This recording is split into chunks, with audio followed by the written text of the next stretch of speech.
Right now at 6, crews in Joplin work to repair a damaged gas line, which led to a check of dozens of homes. And we've got conditions drying out, but we do have additional storm chances this morning. Now look at your forecast coming up. Plus, USD 250 School District serves up some good news for parents and students with the announcement of free meals. The 4 states' most watched news starts now. Good morning and welcome to the KOAM Morning News. It's 6 a.m. I'm Elise Snowy. I'm Chris Warner. It is Wednesday. It's June the 18th. It was a busy morning across the 4 states and a busy evening yesterday as well. We did have some severe thunderstorms ahead of all of that main line. That main line came in. Now the worst of it stayed to our south, but still a busy start to the day, a loud start to the day for folks as well. We have calmed down considerably. We are still watching the possibility of additional strong to potentially severe thunderstorms here in the next 6 o'clock, next 4 hours about. Let's start with a look outside downtown Pittsburgh. You can see we're drying out. Roads are still wet, but not as wet as they were even just 30 minutes ago. Still mostly cloudy skies, and we'll keep an eye on that. We're going to go over all that for you in a minute. Modoc Air 20th and Rangeline looking good. Early this morning, just before we went on the air, no lights on at all back to the east, and that was just one of many power outages we've had this morning from our thunderstorms overnight. Now here's why what's going on right now matters quite a bit. We did not get the severe weather as far north as was originally expected. Now that's a good thing, because what did end up happening down to our south, they still had those 80-90 mile an hour winds, and so we got lucky. But that could play a role in what we see in terms of thunderstorms again in the next about 4 hours or so. So right now we're clearing out. We've got a few light showers left in the area. They are on their way out of here, but new development is expected north of Oklahoma City, and it will eventually roll up I-44. The problem is yes, we did get severe thunderstorms this morning, not over as broad of an area as we thought. Are we going to recover? Essentially, are we going to have time in the next 4 hours to get more energy back in across a bigger portion of our area, or did these storms still manage to zap a lot of that energy out? That's what we've got to keep a close eye on, and that's going to play a huge role in what we see in the next 4 hours as well. Did have some wind damage reports. Ottawa County, there was a tree down on Highway 10. We did have a radar confirmed tornado. Started in Mays County. It was only on the debris tracker for about 5 minutes, and it lifted to the west of Bull Hollow, or at least the debris signature spread out, was gone. It was dissipated just west of Bull Hollow, and there was another radar confirmed tornado, and there are some damage reports associated with this one. It rolled just north of Tahlequah early this morning. Thankfully, nothing as intense across our region, but still got some wind, got some rain, got some lightning. The lightning was just absolutely incredible. Here's our risks as it stands right now heading into the mid-morning hours. We have an isolated tornado risk down in the southern portions of our area. Then we have the isolated to scattered hail and wind risk. Now yesterday, again, you may recall that scattered for today's risk was back further northwest. It's been pushed to the south and east. But again, since we didn't get the same thunderstorm activity that was expected, we got to wait and see exactly how this pans out. But here's what Future Track is showing us right now. Again, in the next hour or two, storms begin developing over OKC. They're going to start lifting up northeast, and by about 10 o'clock, there they are rolling into northeastern Oklahoma. Between 11 and noon, Future Track's keeping the better chances along and south of I-44, and between, again, about 10 a.m. and let's say 2 p.m. as those storms hang out, that's going to be our window for maybe a strong or low-grade severe storm that we've got to watch. Then after that, an isolated shower storm possible north of I-44, but it is a very limited risk. We're sitting at 65 in Joplin and Pittsburgh right now, and across the region, temperatures still just kind of hovering for the most part in the mid-60s. A little cooler now in Iola, down to 63, but the majority of us are into the mid to upper 60s. Our highs today will reach them a little later in the afternoon, early evening, but eventually the low 80s. We'll keep an eye on these storm chances through about here, and then anything beyond that is going to be very isolated, and we'll have west winds occasionally gusting to 25. We're going to break down your full forecast details, the storm chances for today, and the heat is on heading into the weekend. Details on that here in just a few more minutes. Elise? All right, Chris, we'll see you soon. Well, yesterday afternoon, Joplin crews responded to a significant gas leak after a construction contractor hit a gas line near the intersection of Chris Lane and Connecticut, just north of 17th Street. Spire gas crews turned off the gas and worked to repair the leak. Joplin police closed Connecticut from 15th to 20th Street as a precaution while firefighters checked natural gas levels in about 100 homes in the area. So there was gas that was getting its way into the wastewater sewer system, and that was part of the reason why we were checking these houses, was to make sure that natural gas was not leaking through the sewer lines to get into homes. Now, one home was evacuated due to gas blowing in through open windows. Those residents have since been cleared to return, and officials report no injuries related to the gas leak. And to be the first to see breaking news, weather, and sports, you can download the KOAM News app. It's available free of charge in the Apple App Store and the Google Play Store. Just search for the KOAM News app. If you have a student attending a USD 250 school in Pittsburgh, you won't have to worry about feeding them during school hours. This district is participating in a federally funded program called Community Eligibility Provision. This program allows all students to have free breakfast, lunch, and after-school snacks regardless of household income. All of the teachers report back that since we started breakfast in the classroom and almost all of our children are eating breakfast at school, they have seen better behavior, they have seen more participation, they've seen better academic scores. It's just good for everyone.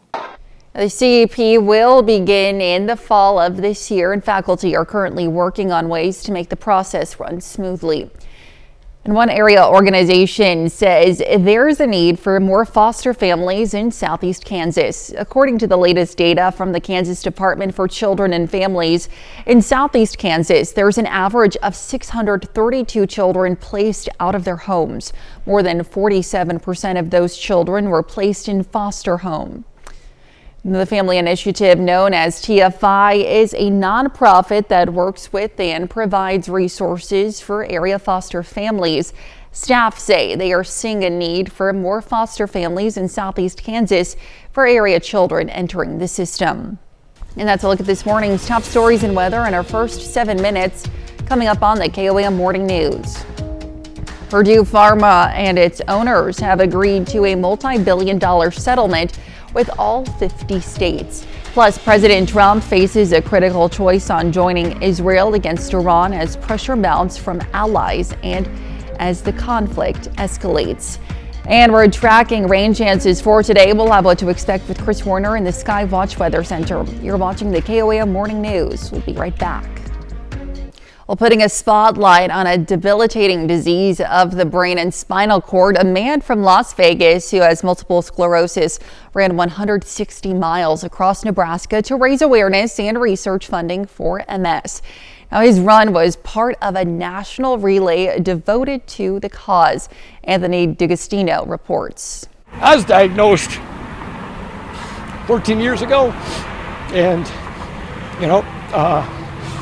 it's a scary thing. Today, wearing a corn costume, Derek Stafuriak finished his leg of the MS Run the U.S. Ultra Relay in front of Lincoln East High School. And for 11 years, I've been running to help my own MS. And this week, I'm running for others against this disease. And it puts wind under my wings. I've been smiling this whole 160 miles. I feel like I'm running on clouds. The relay has 21 segments, starting from California going all the way to New York City. The goal of the relay is to raise money to support research that'll help impact the lives of those living with multiple sclerosis today, like Derek. Knowing he is running through Nebraska, he donned the costume and ran wearing it for the entire 160 miles. It's his first time in Nebraska and has loved being here. The people, like in all the little small towns we've stopped in, we go in the shops and we have a chat, and everybody's amazing, really incredible. He's grateful to be able to run with the condition and hopes he can be an inspiration to others. If you get diagnosed with MS, it's not the end of the world. It could be the beginning. Another participant picked up the baton to run a stretch between Lincoln and Casey, Iowa. Overall, the MS Run, the U.S. Relay, covers more than 3,200 miles. Let's head over now to Chris for a quick look at your forecast. Yeah, we are seeing skies trying to clear out there. Rain showers coming to an end. We could have more storms on the way in the next about 3.5 hours or so. Look at your forecast when we come back. Welcome back to the KOAM Morning News. 6:20 now on this Wednesday morning. Skywatch Storm Tracker clearing out. Couple of stray showers, Barry, Benton County, one up here in Bates County. That's it. We're done for the time being. Now we have to see what kind of clearing and warming we can do behind all of those thunderstorms we had this morning. Thankfully, again, the worst of the severe weather stayed to our south. It could have been much worse if those thunderstorms, if that line had done what was expected and stayed further north, but it did dive further south, did leave some damage behind, did cause some issues here in our area as well. We did have some power outages. We've got some minor damage reports out there as well. But you can see all of this is exiting. So now what we're waiting on is to see what happens north of Oklahoma City. That's going to be the key factor in starting our storm chances. And then, depending on how much clearing, how much warming we can get in place here in the next 2 or 3 hours, that'll determine what we'll see a little later. Here's our damage report so far. Wind damage report of a tree down Highway 10 at County Road 652 in Ottawa County. And then just several measured wind reports out there with severe wind gusts and some damage to the west of Bartlesville, wind damage. And then we also had that tornado warning in Delaware County this morning. So what we had is one of those spin-up tornadoes we talked about, spun up very quickly. We had a debris signature on radar, but it was only visible on radar for about 5 minutes. And then the debris signature scattered and dissipated just to the west of Bull Hollow. Another one, though, shortly thereafter that ran through the north side of Tahlequah. A little bit of damage being reported down there. That debris signature was on radar a little longer than this one, but we'll have to wait. Survey teams from National Weather Service, they'll get out there and do their thing. Also some damage in the Tulsa area where they got some of the worst winds out of this storm, similar to what we saw in Wichita yesterday morning. So here's our severe threat as it stands. Now, this could change a couple of ways. It could change for the better, where the storms we had this morning, while they weren't overly intense in our area, still took enough of the energy away where our severe threat drops. On the other hand, we could get to that point, those storms didn't take enough of the energy away, or we get enough warming in place, and that severe threat could go up a bit. Now, the good news is, we're not expecting anything in terms of risks like what we were expecting overnight, but we do have an isolated tornado threat, the isolated to scattered hail and wind risks, and something to keep in mind, show you how at least things improved since yesterday. The scattered risks, if you recall, were back up to this point. They were much further northwest, so hopefully, if nothing changes, that's still all right. It would be better, though, to see these risks be removed from our area. But we have to see, again, how much warming, how much clearing we get done between now and about 9 a.m., 10 a.m. So what's expected? And some of the future track data, some of the other model data is already getting a little out of hand in terms of the thought process here. Some of it says these storms will fire up. They're going to do what you're going to see here. Some are now starting to say, well, that might not actually play out that way because these storms from this morning took all the energy. So we have to wait and see. But here's the expectation. Honestly, this was the most consistent expectation for the last several hours. Storms developed north of Oklahoma City by about 8:30 this morning or so. By 10, they start pushing into northeastern Oklahoma, and between 10 a.m. and let's say 2 p.m., that's going to be our window for some possible strong to severe thunderstorms, mainly along and south of I-44. Isolated shower pop-up storm north of that possible, but the severe threat is considerably lower, if not zero, with some of that activity. But we have to watch this because, again, if we get enough warming, we get enough energy back in, that could change. It could bring these storms maybe a little further to the north. But once that's done, we start to clear out again. An isolated pop-up shower or storm also still possible through the afternoon and evening, but this is a very conditional risk, and at this point it is going to be very limited, but it will still be there. That chance is still there. Once we get beyond that, skies clear through the evening, partly cloudy overnight. We'll have a few clouds for our Thursday. Temperatures start heating up, and as we head into the weekend, they heat up even more so. So see, this is what we're talking about. See, we're getting some blue skies in here. Get a little clearing taking place. We have to see how much of that can take place in the next couple of hours. Upper 60s to start, low 70s by 11. We'll monitor that potential for scattered storms through the morning. Our highs today eventually into the low 80s, but we won't reach those until late this afternoon is the expectation. Mid 60s tonight, Upper 80s tomorrow, low 90s heading into the weekend, and starting as early as Friday, heat index values could start reaching 100, and into the weekend they could be 100 to 105, so make sure you're taking precautions. Then we're in June. We're at that point. We start getting muggy, we start getting warm, and we start seeing those chances for isolated pop-up storms, and that's what we've got rolling into next week. Let's check your forecast. Now we're going to send it over to Elise with Health Watch. All right, Chris, thanks. Well, a new report shows hypertension, also known as high blood pressure, is the most common chronic condition for adults 85 and older. The CDC data estimates more than 2/3 of adults over 85 have high blood pressure.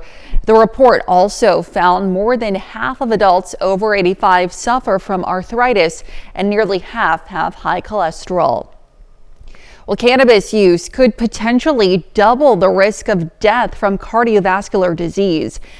New research published in the journal Heart showed significantly increased risk for stroke and sudden reduced or blocked blood flow to the heart among cannabis users. Use of cannabis has soared over the past decade as more and more states legalize use. And the higher someone's body mass index, the greater their risk for complications after bariatric weight loss surgery. That's according to research being presented at the annual meeting of the American Society for Metabolic and Bariatric Surgery. The study found the rate of complications from the weight loss surgery rose an average of 5% for people with a higher BMI. The greatest risk for complications are for patients with a BMI over 50, but researchers add the risks are still relatively low. That's a look at some of today's top health stories. We'll be right back.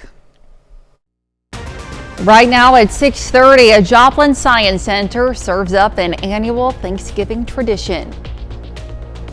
And we're starting to see some clearing taking place. Rain chances, though, continue, or at least will return this morning. We'll have a look at your forecast coming up.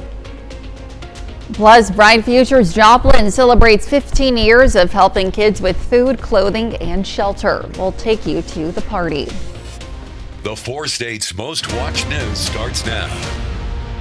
Well, good morning and welcome to the KOAM Morning News. It's 6:30. I'm Elise Snowy. And I'm Chris Warner. It's Wednesday and it is June the 18th, and it has been a long start to the day already. It was a long day for Doug Hetty leading into this morning. Right. A long day on the other side, getting in super early, but that's what we do. It's why we're here. It's the service that we provide, and it does make for long days, but we know that we're keeping people safe, keeping them informed.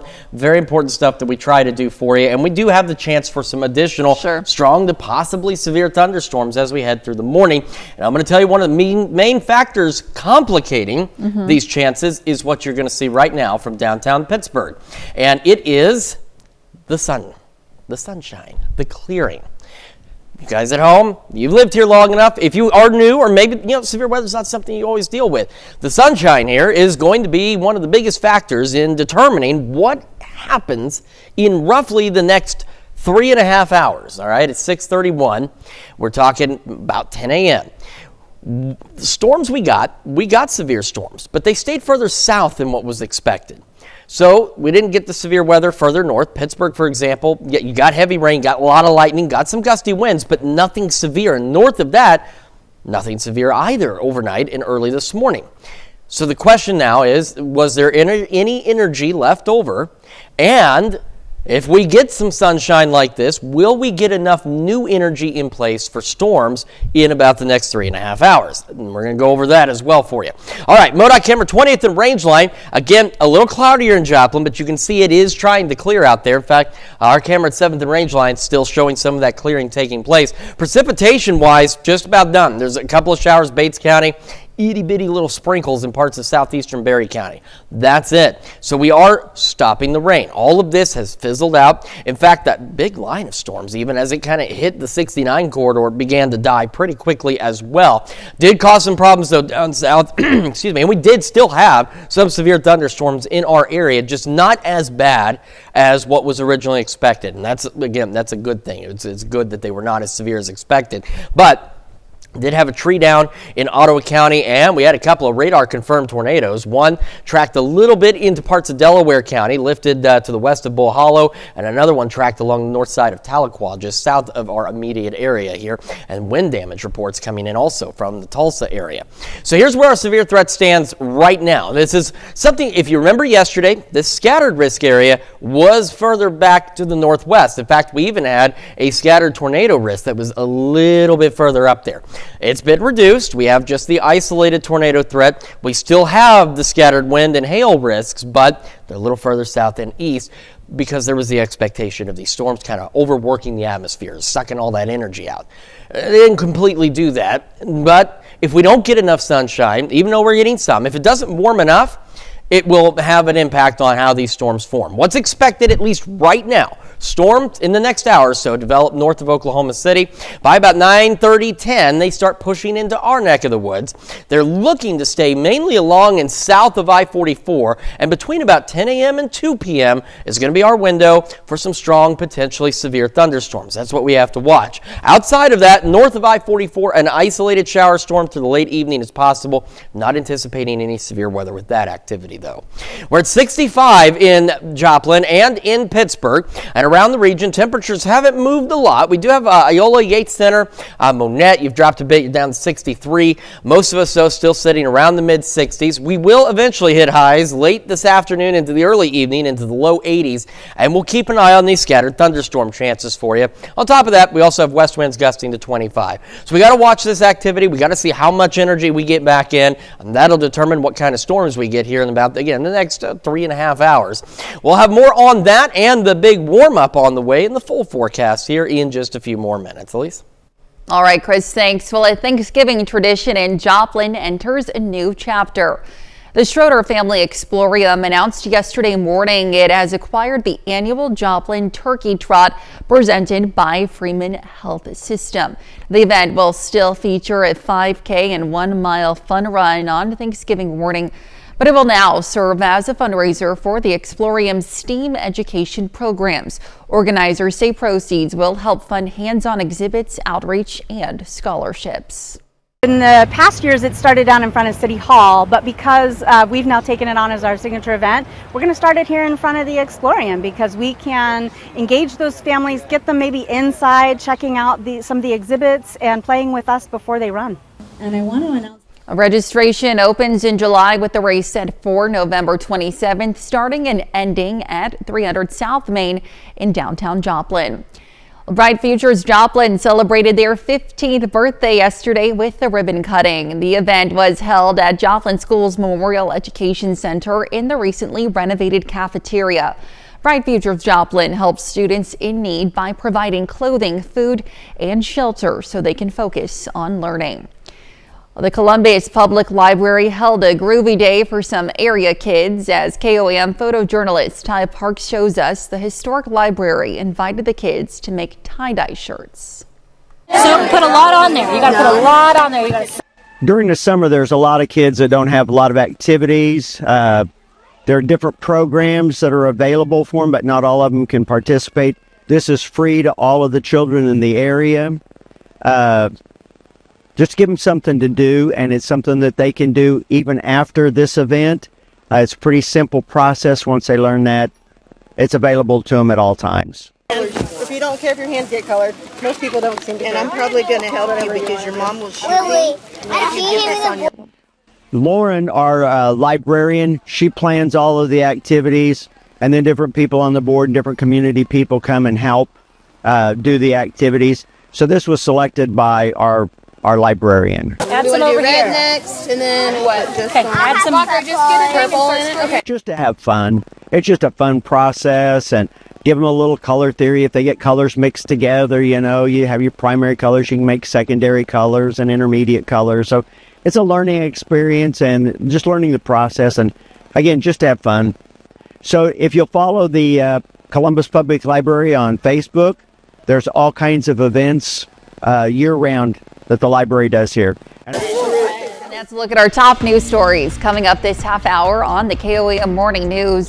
The Trump administration is expected to grant TikTok another extension sometime this week.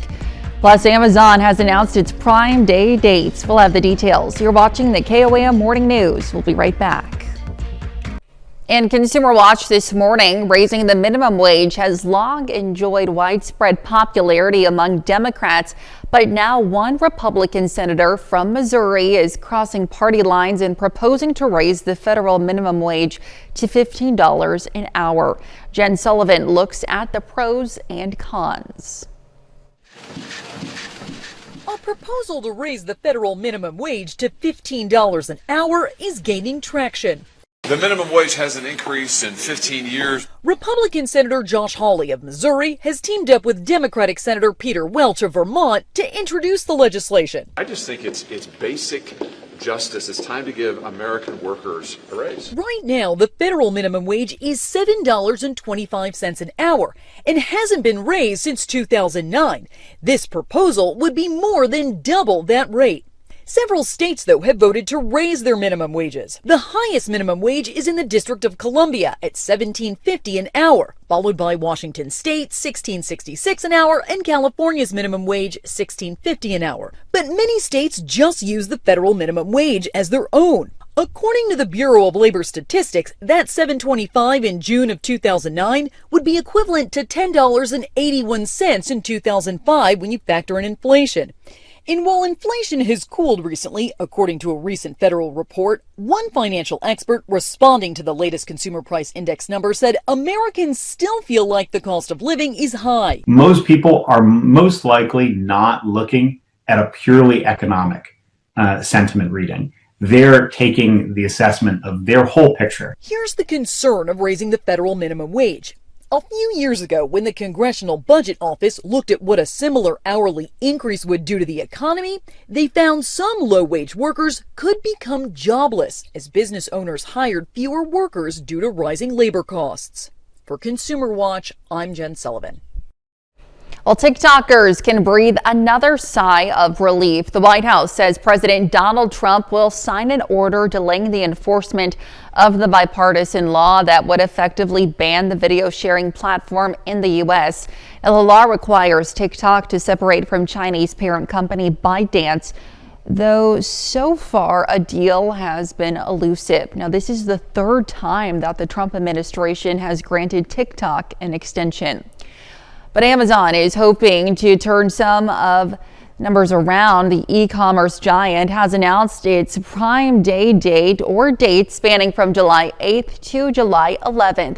This is Amazon's 10th year doing the Black Friday-like summer sales event on electronics, clothing, and other products. It's also the first time the event will be 4 days long. Amazon says last year was its biggest Prime Day yet, with more than 200 million items sold by independent sellers in 2 days. That's it for Consumer Watch this morning. Here's Chris with a quick look at your forecast. Yeah, we're taking a look with our camera at 7th and Rangeline. So remember what we were talking about with the sunshine, the clearing, the warming. All of that is going to play a big role in what we see in the next, again, a little less than 3.5 hours from now. But we just kind of scan the horizon. We still have clouds clearing out there, but we are getting more sunshine as the sun rises and these clouds begin to clear out. We're going to take a look at your full forecast, talk about the storm chances that may be possible depending on how much clearing we get, and of course we're going to celebrate birthdays and anniversaries right after this. All right, it is time for some Wednesday birthdays in the 4 states, and we are starting in Columbus with Heaven Miller celebrating birthday number 11. Happy birthday. And a happy 18th birthday to Andrew West. It says here, I love you, love Mom.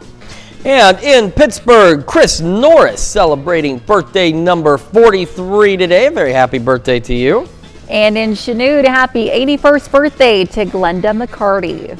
And we also have Thelma Doolin in Carterville celebrating birthday number 90. It says here, happy birthday from your 6 surviving brothers and sisters.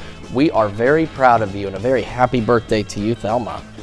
And in Oswego, a happy 3rd anniversary to Mason and Haley Mills. And we've got Janet Holler celebrating another year wiser. Janet is one of our traffic assistants here at KOAM, Fox, and the CW. Now, it doesn't mean that she's standing out in front of the station directing traffic, and she does not direct traffic necessarily in our parking lot, but she helps handle some of the programming and taking care of where things go and where they should be. And she decided that you and I should be right here, right now. So, Janet, thank you. And a very happy birthday to you. And of course, if you want to celebrate a birthday or an anniversary, or I don't know, maybe we should expand these categories. Elise has some information you need to know. Yes, please submit your celebration to birthdays at KOAMNewsNow.com. Be sure to include those wonderful photos and messages. To also please meet the deadline at the bottom of your screen, and to also please include the date of your celebration when submitting as well. Certainly important information there. I've got some important information for you. We're going to get through this as quickly as we can, but as detailed as we can, because it's information you really need, because there's a lot of factors going on. There's a lot of stuff happening right now. Doesn't look like it. It's sunny. The skies are clearing. It's like, no, there's not much happening. No, actually, that sunshine coming out is something that's happening that we have to keep an eye on. Sunny skies, downtown Pittsburgh, over to MoDOT camera, 20th and Rangeline. We got clouds over here, but the skies are continuing to clear, and we're getting a lot more sunshine. Why is that important? Well, anybody who's new to all this business, with all the weather and everything, the sunshine helps heat things up, helps bring in energy sometimes for storms. So we have to find out how much sunshine we're going to get. So here's what's happened. We're pretty well done with the rain. It's done for now. The storms we got last night, they came through. The worst of it stayed to our south, but we did get severe thunderstorm warnings. We also had 2 different rounds of storms, so I know that there's 2 separate ones. But the main line of storms that we were most concerned about, the worst of it stayed south, but we did get some thunderstorms that were severe up to the I-49 corridor and from Barton County and points south, really, and even then south of that. Now we've cleared out. Skies are beginning to clear. That's going to let the sun come out. That's going to let us warm up. And that warming is going to play at least a role in what happens here between now and about 10 a.m.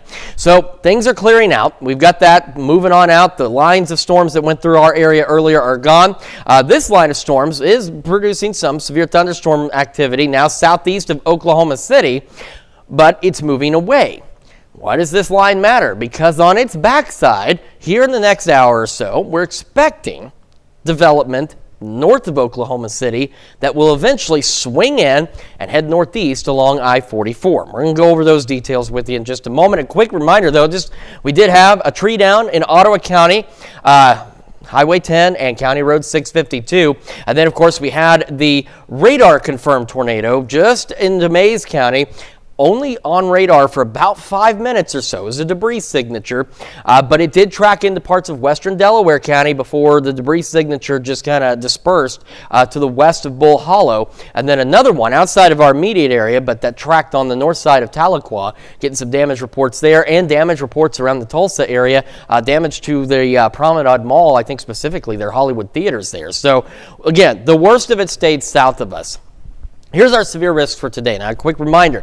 These scattered categories yesterday for today's severe weather threat were much further northwest.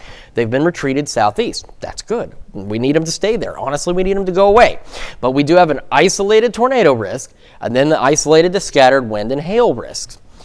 Here's where the heating and the warm air and the sunshine and all this comes into play. If we get enough of it, we didn't get all the severe weather that was expected, especially into southeast Kansas and northern, almost 2/3 of our area. Didn't get nearly the severe weather threat we were expecting. And I know you all are probably very relieved about that. But it also means that the storms that came through didn't eat up as much energy that the storms to the south did. So there could be some left over, and if we get some warming, we get the sunshine, that could produce enough energy that storms may be a little further north than what we're seeing on the future track. On the other hand, there's still that chance that the storms that did come through ate up all the energy, and it's not going to come back fast enough, even with the sunshine. And we may not see much of anything. So that's another thing I want to tell you is our future track models, these different computer models, most of them are still in agreement with what I'm about to show you, but there's a couple that in their latest updates are starting to suggest we don't get enough energy back in place, period, that we see really anything. Maybe an isolated storm or two late this evening, and that would be it. So we'll see what happens. If everything continues, though, storms by about 9 a.m. off to our southwest. They'll come up the turnpike into northeast Oklahoma by about 9:30, 10, and they'll continue to roll northeast. The greatest chances at this point, lining up with our severe threat along and south of I-44, though an isolated shower storm north of that is possible, and it will remain possible as well as we go into the late evening, and then those storm chances wind down. So we'll have to see what happens. If we see these storms, the best window for any stronger storms is going to be from about 10 a.m. to 2 p.m. So we'll keep a very close eye on that for you. We're going to talk about the news you need to know and talk about the heat that's coming up this weekend in just a moment. And when we transition to Fox 14 at 7 a.m. or hang out with us here on KOAM+, we'll tell you about food banks in California are facing an uphill battle as inflation and funding cuts continue to make an impact. And here's a check of today's top headlines, the news you need to know before you head out the door. Joplin crews respond to a gas leak after a construction contractor hit a gas line near the intersection of Chris Lane and Connecticut. Spire gas crews worked to repair the leak. One home was evacuated due to gas blowing in through open windows. Those residents have since been cleared to return. Officials report no injuries related to the gas leak. And students attending a USD 250 school in Pittsburgh will not have to worry about food during school hours. The district is participating in a federally funded program called Community Eligibility Provision. The program allows all students to have free food regardless of household income. The CEP will begin in the fall of this year. And a Thanksgiving tradition in Joplin enters a new chapter as the Schroeder Family Explorium announced it has acquired the annual Joplin Turkey Trot presented by Freeman Health System. The event will still feature a 5K and 1 mile fun run on Thanksgiving morning, but it will now serve as a fundraiser for Explorium's STEAM education programs. That's a check of today's top headlines, the news you need to know before you head out the door. All right, we'll keep an eye out for storms this morning. Otherwise, isolated thunderstorm chances rolling into the afternoon. Most of us will be dry and eventually highs in low 80s. West winds gusting to 25. Isolated storm or two still possible through about 10. Then that wraps up. Partly cloudy overnight. Winds will be calm. Winds will be light and variable for our Thursday. The temperatures start to climb. Upper 80s, some low 90s. Low 90s heading into the weekend and most of next week. And heat index values by Friday could start climbing in the 100 to 105 degree range, so definitely going to feel like summertime then. And then, of course, with the humidity, we get those chances for pop-up storms as we roll through the next work week. Alrighty, and coming up today at noon, we're making summer's best slaw in the Mr. Food Test Kitchen. And your morning news continues on KOAM with CBS Mornings. Coming up, a medical first in the U.S. Surgeons perform a fully robotic heart transplant on an adult patient. It happened in Houston, and the man who received the heart says he's been given a new lease on life, the groundbreaking procedure, and what it means for the future of medicine. Or you can switch on over with us on Fox 14, where your only local morning news continues. This morning, Tabitha Makehart joins us in the studio to share her journey as she looks towards this year's Miss Universal competition. Plus, Will Morris also joining us in the studio for another Wildcat Wednesday. However, that is going to wrap things up for us for now. Of course, if any storms pop up between here and noon, we'll let you know. Otherwise, we'll see you back here at 5 a.m. And we'll see you today at noon.